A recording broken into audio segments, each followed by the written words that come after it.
Dia ngambil celurit ke rumah itu merupakan spontan karena ada kejadian saat itu. Dia papasan di jalan, cek KUHP, karena setiap orang yang membunuh secara terpaksa tidak bisa dipidana. Contohnya, ya, penjaga ternak yang membunuh perampok di Serang atau di Cilegon.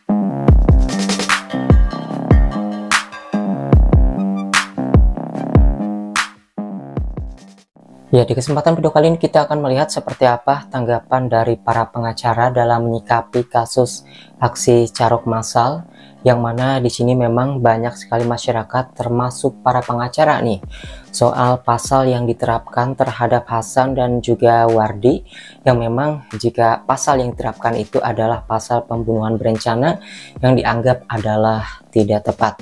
Mari kita lihat seperti apa tanggapan dari pengacara tersebut. Untuk yang pertama, tentunya di video kali ini kita akan melihat tanggapan dari pengacara Ajong Latif. Banyak beberapa ahli hukum berpendapat terkait ancaman hukuman pelaku carok yang terjadi di Madura kemarin. Nah, ada yang berpendapat itu adalah pembunuhan berencana karena dia pulang dulu ke rumah ngambil celurit untuk merencanakan carok atau merencanakan pembunuhan dengan ancaman hukuman mati atau hukuman seumur hidup. Namun pendapat lain itu merupakan pembunuhan biasa, termasuk saya berpendapat itu adalah pembunuhan biasa. Walaupun dia pulang ke rumah ngambil celurit, namun itu tidak direncanakan. Dia ngambil celurit ke rumah itu merupakan spontan karena ada kejadian saat itu. Dia papasan di jalan, cekcok, ditempeleng, dan suruh ambil celurit untuk adu duel, sehingga dia pulang ke rumahnya. Nah, itu tidak bisa dikatakan berencana, itu spontan. Kalau berencana, harusnya dia menyiapkan terlebih dahulu, punya niat terlebih dahulu, misalnya 2 jam sebelumnya, menyiapkan celuritnya, menyiapkan caranya. Ini kan kejadian setelah cekcok, masih termasuk serangkaian cekcok tadi, sehingga tidak bisa dikatakan pembunuhan berencana dengan ancaman hukuman mati atau ancaman seumur hidup penjara. Tapi dia menurut saya diancam hukuman pembunuhan biasa dengan hukuman maksimal 15 tahun penjara. Wah, ternyata diancam hukuman biasa aja ya, pembunuhan biasa aja itu sudah cukup lama juga, 15 tahun.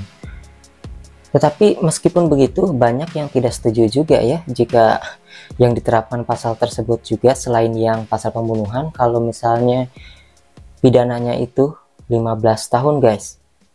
Di sini juga banyak sekali para netizen ataupun warganet yang nge-tag Polres Bangkalan dan juga pengacara-pengacara lainnya seperti Hotman Paris, dan tentunya pengacara-pengacara yang di-tag di sini juga banyak banget.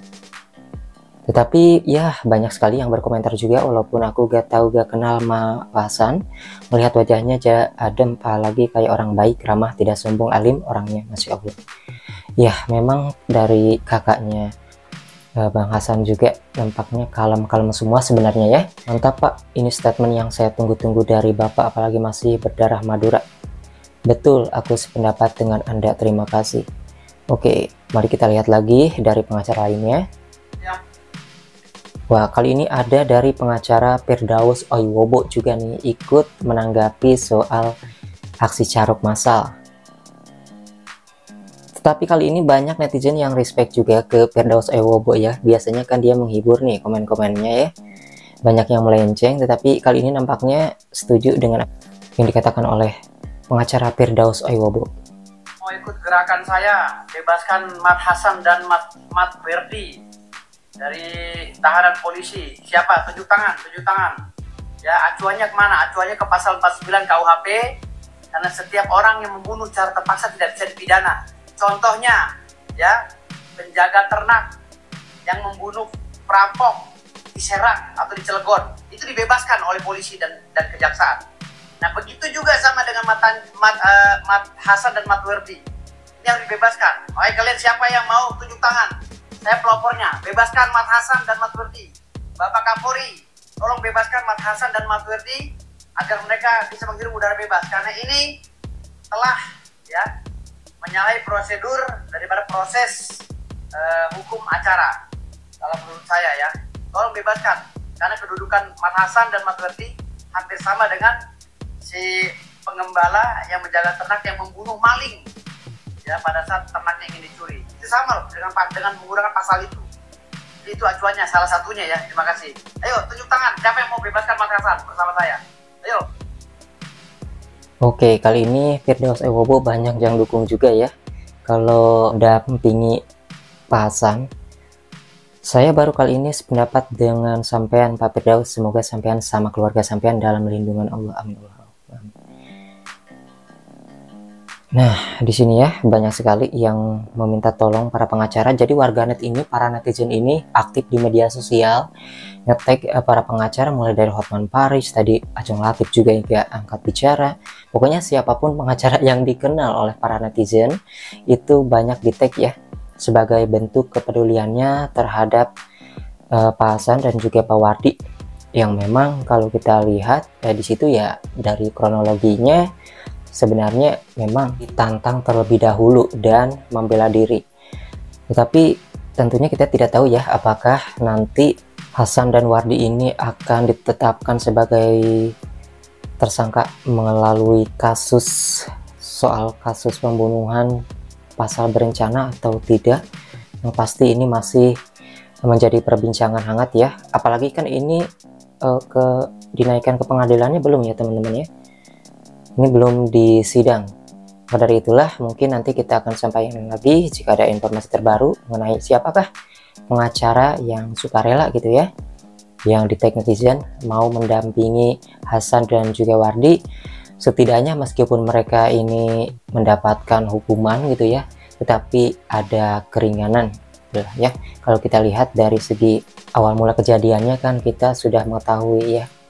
Dan kini memang dari salah satu saksi dari versi bagian si korban yang selamat ataupun diselamatkan oleh Hasan gitu ya, yang ada dalam caption ini yaitu salut dalam keadaan marah masih bisa mengendalikan emosi dan mengampuni lawannya. Karena salah satu orang yang diperbolehkan kabur itu ya untuk menyelamatkan diri, ini sebagai saksi harusnya juga ya, dia bisa sebagai saksi. Tetapi kalau kita lihat sih dari beberapa berita dia belum bisa jujur ya, masih ketakutan ataupun cemas atau trauma entah kenapa. Yang pasti kita masih penasaran mengenai pengakuan dari yang sebelah gitu guys ya.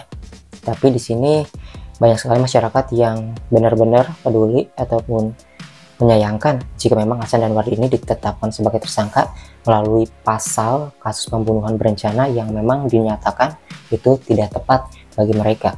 Gimana kira-kira menurut kalian para netizen? Silahkan tulis aja di kolom komentar.